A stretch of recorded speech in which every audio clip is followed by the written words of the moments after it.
You're welcome to Ripple Impact. Today's guest is someone you'll be excited by the time you hear his profile. Bill is a friend, lives in rural Alberta, is a farmer, a mayor, a husband, a father, a grandfather, and he sits in the boards of many businesses. Above all, Bill is a law of attraction life coach. And of course, we'll be discussing with him this morning to get all the information about his leadership. Bill is such an experienced businessman. Like I said, he has had to do a lot within a short time. And I believe we'll be learning from Bill as we tap from his wisdom. Bill, you're welcome to Ripple Impact. Glad to be here. Thank you so much. I'll be taking you straight on with the questions that I have set for today. Yes. The first thing I'd like to know, Bill, is with all of these things you have done, all of this involvement, amazing accomplishments that you have, so how come with all of this, you now dabbled into, life coaching, which has to do with the law of attraction? Just tell us about your journey so far. Well, my journey, I think, starts with everybody. You get born, you're raised in a family, you go to school.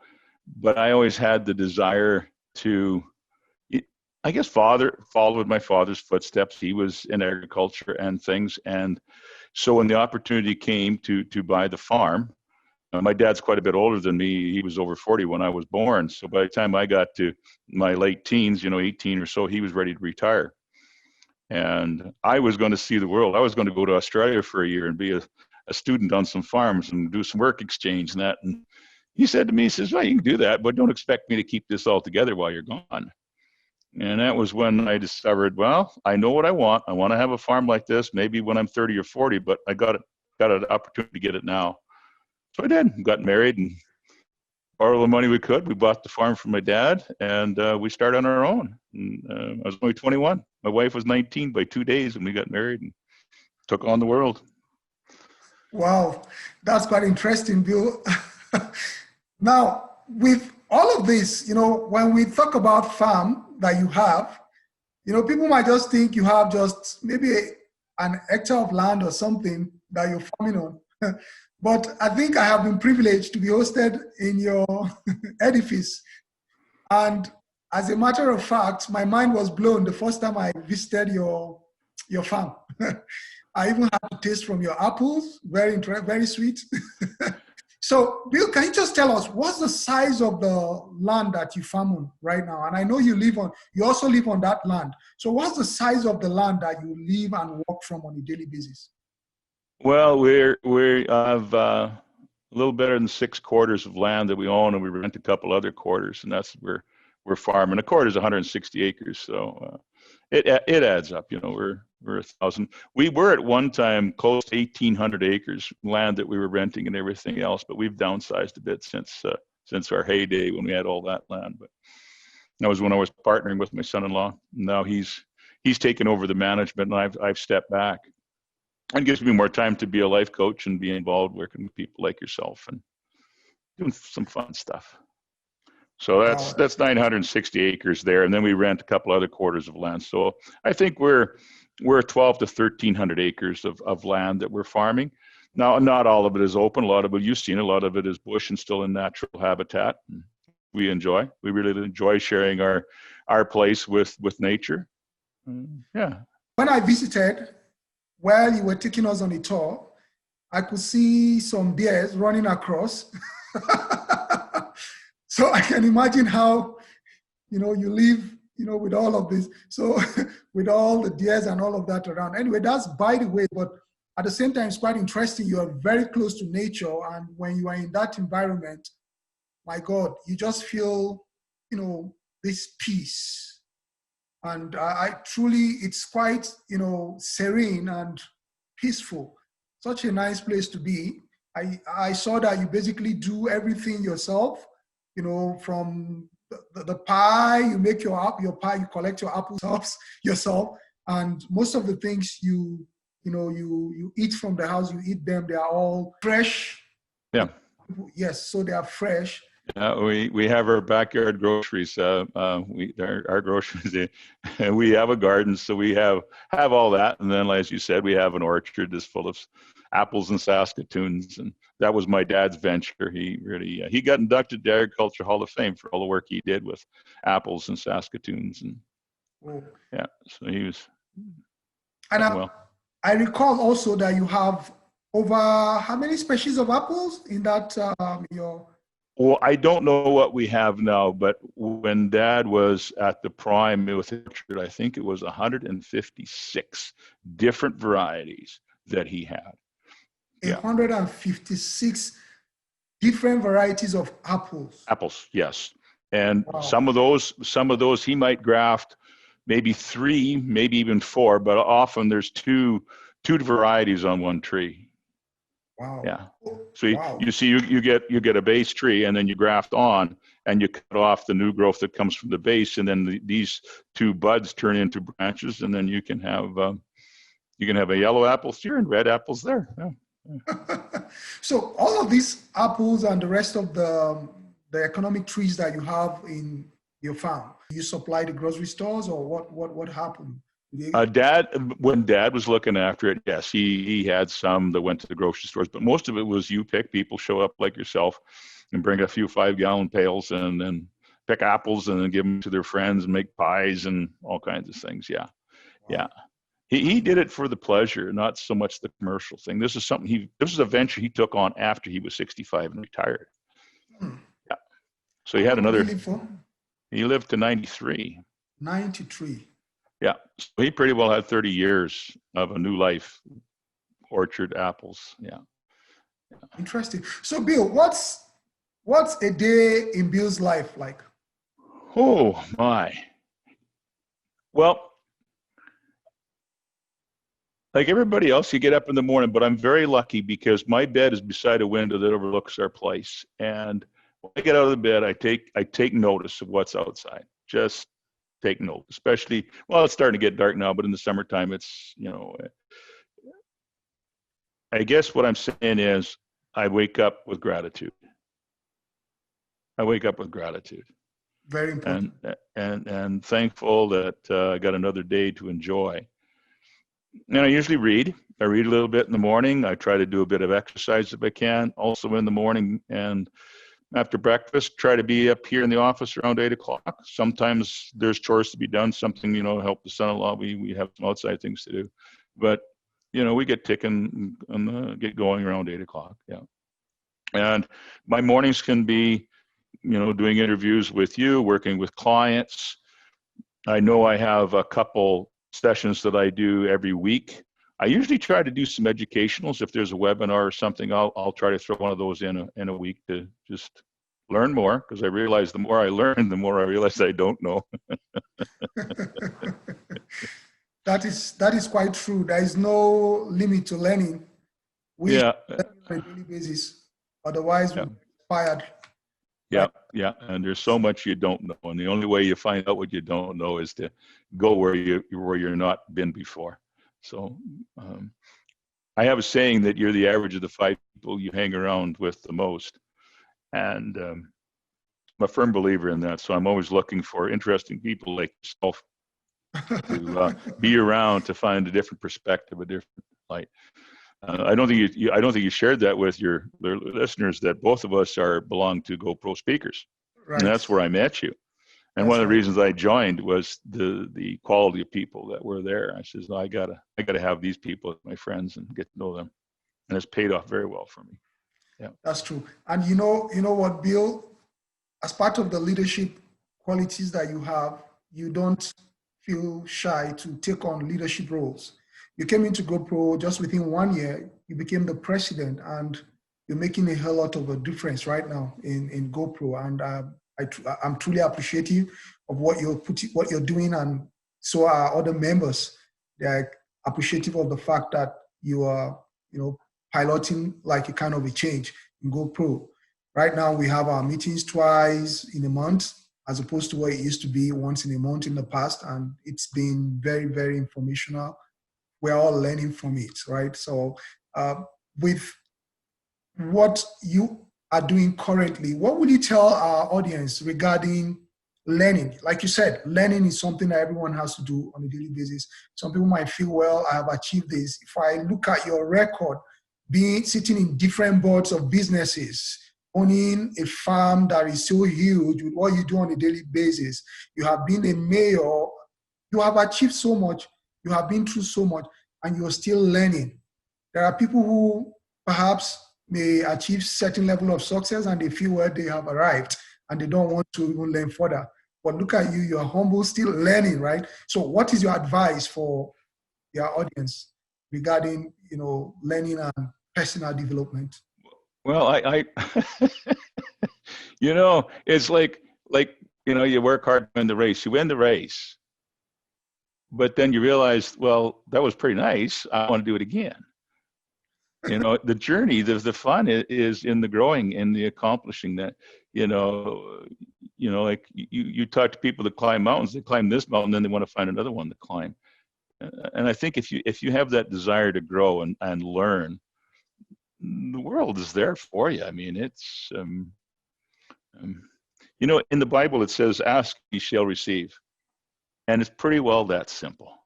Just That's right. ask for what you want. Don't complain about what you don't have. Don't complain about things you wished were different. Focus on where you want to go, what you want to have. And pretty well that's it. Take some steps in that direction, and doors and opportunities will just come your way. It might take a while, but it's been a good thing for me. And then when I found out about this coaching that I could get certified, I took the course, a 1-year course to be certified. And the only reason I got excited is when it was just a random email I got, talked about the law of attraction. It says, yeah, I like that. I believe in that. One thing led, and I got my certification as a law of attraction coach. Yeah, and I learned so much. When you learn something, then you grow inside. So it helped me so much. Yeah, I was very happy. So who is your ideal client right now? Who are your ideal client working with? I've grown in. Hey, I put up a shingle. Anybody, you just come. Here I am. And so I had all kinds of. I had all kinds of people that were totally depressed. I mean, they were as, yeah. And then I had other people that were running successful business and they just needed some guidance. I was very lucky. I didn't get, some people get too much empathy and take it with them. Like I'm still empathetic, but I was able to divide my clients from my life. But my best clients, the ones that I really enjoy working with, are people like yourself, people that are knowledgeable, want to learn more, want to grow from where they are. I mean, sure, we all have personal things, we all have that, but they want to look to the future rather than live in the past. Right. Because living in the past isn't going to create much of a future for you. True. And so, to be selfish and knowing where we can really go. All I ask is when you come to me as a client that you're willing to look to the future. If you're willing to do that, we can do all kinds of wonderful things. Yeah. Can you take us through a summary, like a process that you take your typical client through when they come to you? What are the kind of questions you ask them? What do you do next with them in order to, sure. To attract whatever they desire? It's a progress, because you are where you are today, mainly because of your thoughts that you have up here. Okay. Because your thoughts create your reality. Your thoughts, if you're going to go to the store, you have to think about going to the store. And but if you think that, I don't want to go to the store because it's dark, I might get robbed, you don't go to the store. You see how that thought changes? Or you think, well, I'll get a taxi, or I'll go in the morning when it's daylight. You have options to change. So those thoughts control how you think. Mm-hmm. So one of the first things I do with a client is get them to start a gratitude journal. Okay. And basically all it is just a binder, a book, some paper that you write on. And you write on, what are you happy about? What makes you happy? Who makes you happy? What, is there a compliment you can give somebody else? Those are the kind of things you write in your gratitude journal. And what it does is all of a sudden it changes your thinking. It changes it to appreciation and possibilities. And then you start opening up to more and more ideas, because once you appreciate what you have, then it focuses on more opportunities from what you have. Because whether the glass is half full or half empty, you're absolutely right. But if you're looking at the glass half full, you have a different attitude than the person that sees it half empty. Because you're coming from a place of abundance. When you have gratitude and you can see your glass half full, that means you're coming from a place of abundance. Right. It's half full, but it's full. Look, it's getting, and the opportunity is to fill up more. Or if you look at it the other way, you feel like you've been deprived, like I didn't get my share, and life isn't fair, and all that kind of stuff when you see it as only half empty. Henry Ford, he said, whether you believe you can or you can't, you're absolutely right. Yeah. Wow. See, what you just said about gratitude, I think that is very, very true, because a lot of people don't really appreciate what they have. And that's a huge problem. You just focused on what they want.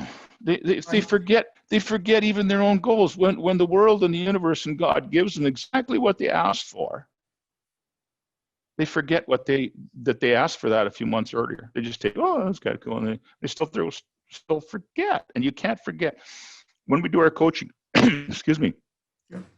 we talk about what happened in the last week. What successes did you have? And it's funny, people, well, nothing. I says, well, think about it. What did? Oh, yeah, that happened. And this happened. And then this happened. And all of a sudden, their minds change. Says, well, we did succeed. I did ask for that, and I did get it. And, and then they become aware. And then when you become aware, then you see these things happen. And if you come from a place of gratitude, you're happy that they happen. You recognize that. And it's no different. The world's no different than when you have a waiter coming to your table, and if all you do is complain about the service, guess what service you're going to get? But if you're very grateful for the service that you're getting, and you tell your waiter, thank you very much, that was very nice of you to bring me that, I think that waiter will want to come again to your table. You see, I like the fact that you mentioned one thing. You said something about the Bible in Matthew 7:7. He said, ask shall be given unto you, seek you shall find. Yeah. There is one thing about that particular scripture. It's talking about asking, but then one of the easiest way to ask and to receive is to be grateful for what you already have. Yeah. You're giving the instance of a waitress. You go, if you treat her like, well, she rendered you a service and you are not appreciative of the service, I tell you what, even though you're paying for the service, tomorrow you come, she's not going to do any different, right? But if you show appreciation, you get much more value, for your money. So it's very good to show gratitude for, man, there are a lot of things we need to be grateful for. Look at what is going on in the world today. A lot of people are being, hospitalized. A lot have died and all of those things. But we are hale and hearty, right? We should just be grateful because God has kept us, preserved us. So we should always be grateful for life, grateful for good health, grateful for everything that we have. Yes. Not really happen the way we plan them, but the fact that we are alive, we are healthy, we are candidates to getting whatever we desire to get.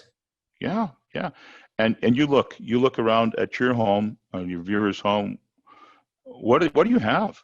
Where were you when you were a kid 20, 30, 40 years ago? What did you have then compared to what you got now? And if you're listening to the press, they make it sound like the world's the worst it's ever been. And I'd argue it's the best it's ever been. But that's not the picture that society paints, and I don't understand why. I'm grateful that I can go turn that news off. And that's what I do. I don't listen to a lot of news. Yeah, that's true. What you see in the news on a daily basis is gloomy, right? There is no positive things. And that's why if you want to really be successful, you just have to tune off the news.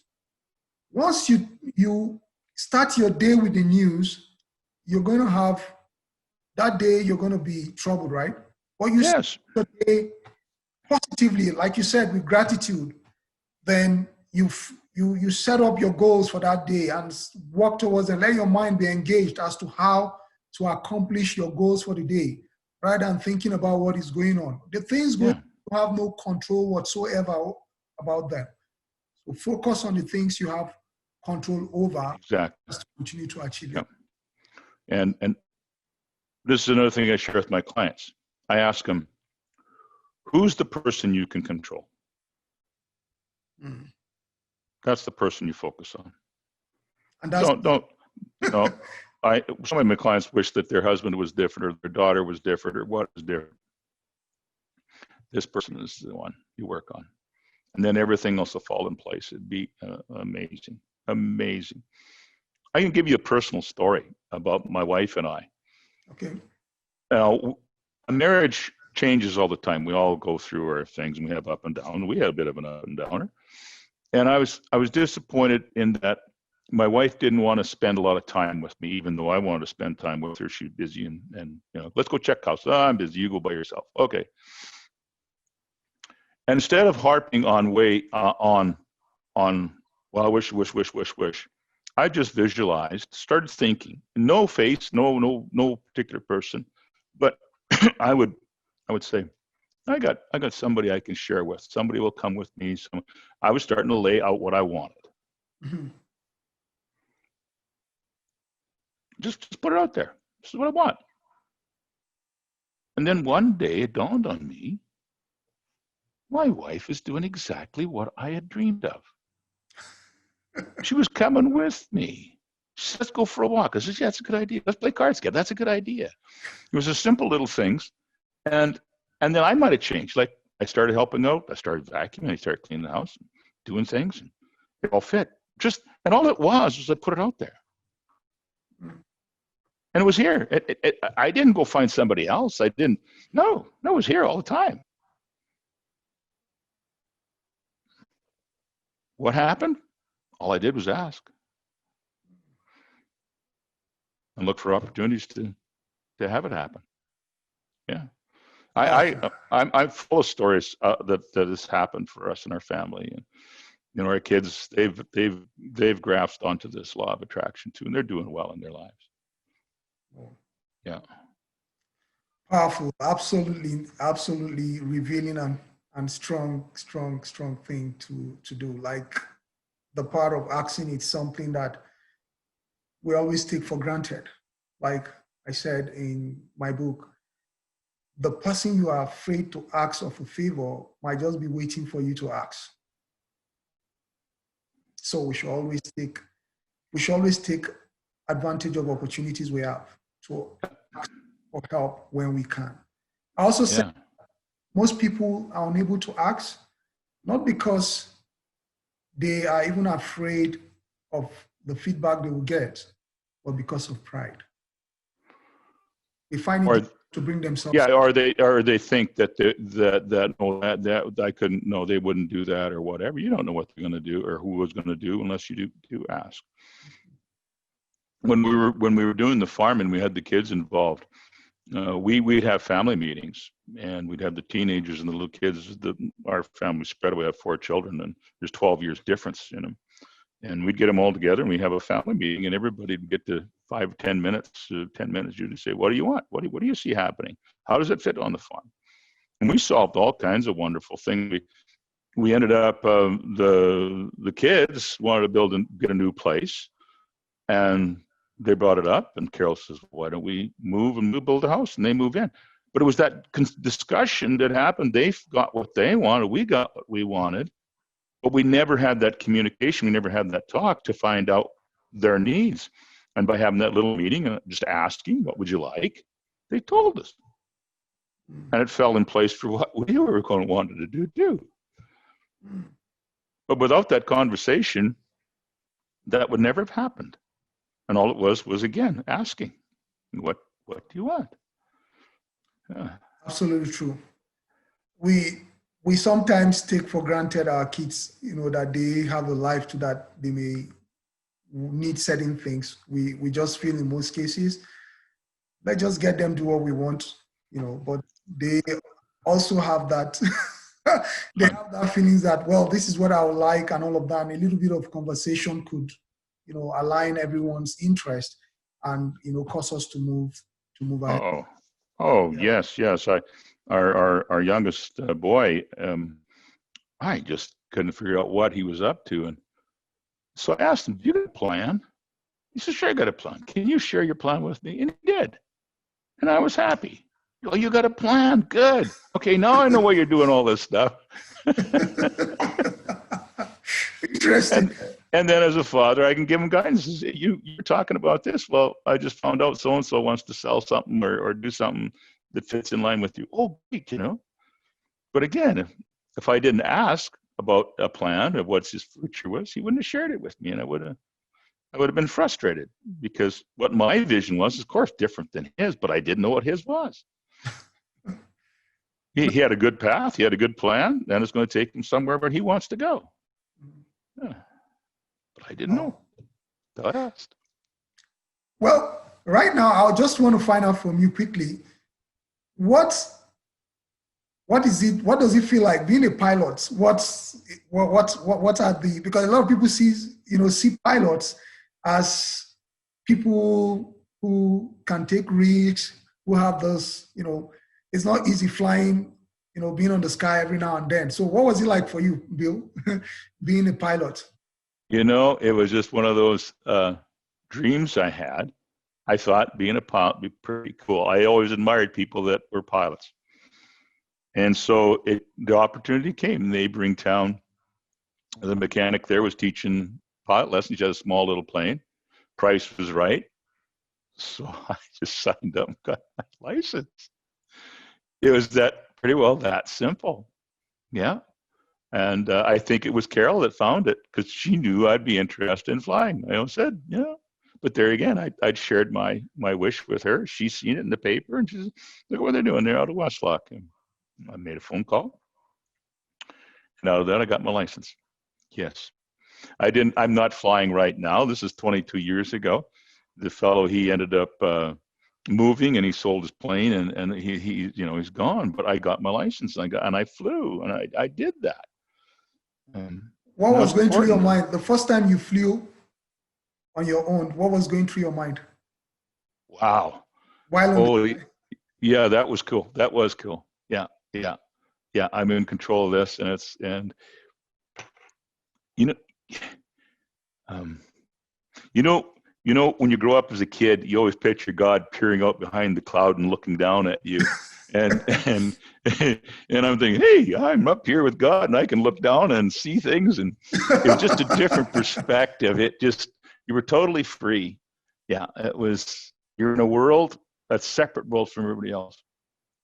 Yeah. And some beautiful things came out of that. I flew over some farms that says, wow, what a great idea. I remember driving into one of them and saying, I just love what you got going on here. And he says, well, how do you know? And I says, well, I fly over here to the airport and I'm landing. And I just love the way you're handling your silage pit and everything else. And he says, I really like to know more. I think it's a great idea. And he says, okay, let's go and have a look. And I says, great. And I adopted that idea. It was very successful for our farm. Yeah. So you were flying and getting ideas on how to improve your farm. That's interesting. Yeah, it was there. Well, Bill, what does success mean to you? I think when I started off, success was to win the race, to get to a place. And I realize now success is the progress to get there. I think success is getting up every morning and having a desire to do something and be grateful for who you are. I think since I recognized having a gratitude journal and being grateful, you feel successful. You feel satisfied, and I think that's what success is, to have that feeling of accomplishment, that there's more and you can grow and be more. And the thing that I realized, I might have been the pilot, the farmer, the father, all that, but it's helping others. That's where the real satisfaction comes. You know, you're focusing on going here, but as you're traveling in that direction, you come across other people and you end up helping other people because there's others that want to go on the same journey or a similar journey. And you share advice, others help you. And you know what? We are social creatures. We really are. And I don't think there's anything more satisfying than helping somebody. I agree with you. That feeling of adding value to someone's life, that feeling of making someone happy at the expense of your own happiness, it's truly sacrificial. And yeah, that's that satisfaction that you get when you put a smile on someone's face. Absolutely, I fully agree with that. Yeah, and you know, it's a bit counterintuitive because if you're successful, most of the people say, well, he's one of those up there and he's leaving us behind. And I had a client that felt that way. Like he had a glass ceiling on the amount of money he was going to make because he figured, well, there's a lot of people that need that money more than I do. There's people that don't have as much as me. And I says, well, would you like to help these people? Well, sure I would. And I says, well, if you have no wealth, how can you help others that have no wealth? But if you have money and you're successful in your business, think of how many people you can help. As you move up, you bring them with you. You have money to spend to help that carpenter who needs a job. You have money to spend to help whoever, to hire people, to put money back in the economy. It's your success makes other people successful. Because if you're not successful, if you're not productive, how does that help anybody? It doesn't help you, and it sure doesn't help your family, and it doesn't help your friends and strangers that you meet. Yeah. Wow, powerful. So we need to be successful in order to help others.